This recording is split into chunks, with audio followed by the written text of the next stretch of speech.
রবিবার ছুটির দিনে বানিয়েছিলাম চিকেন কিমা দিয়ে বিরিয়ানি। খেতে দারুণ হয়েছিল। প্রথমে বিরিয়ানিতে দেওয়া সমস্ত গোটা গরম মশলা দিয়ে ভাতটি তৈরি করে নিয়েছি। বেরেস্তা ভেজে রেখেছিলাম। এদিকে দুধের মধ্যে একটু কেশর দিয়ে মিঠা আতর, গোলাপ জল, কেওড়ার জল দিয়ে ভিজিয়ে রেখেছিলাম। আলুটাকে লালচে করে ভেজে তুলে রেখেছিলাম। এদিকে ধনে জিরের গুঁড়ো, কাশ্মীরি লঙ্কার গুঁড়ো, শুধু লঙ্কার গুঁড়ো, বিরিয়ানি মশলা, নুন, হলুদ দিয়ে একটা পেস্ট তৈরি করে নিয়েছি।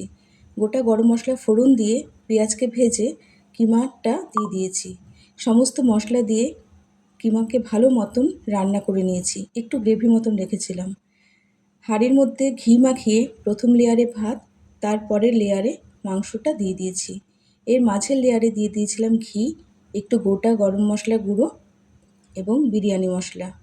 আলুটাকে সাজিয়ে দিয়েছি এবং সবার ওপরের লেয়ারে দিয়ে দিয়েছিলাম বেরেস্তা এবং কেশর ভেজানো দুধটি। ৪৫ মিনিটের মতন দমে বসিয়ে রেখেছিলাম।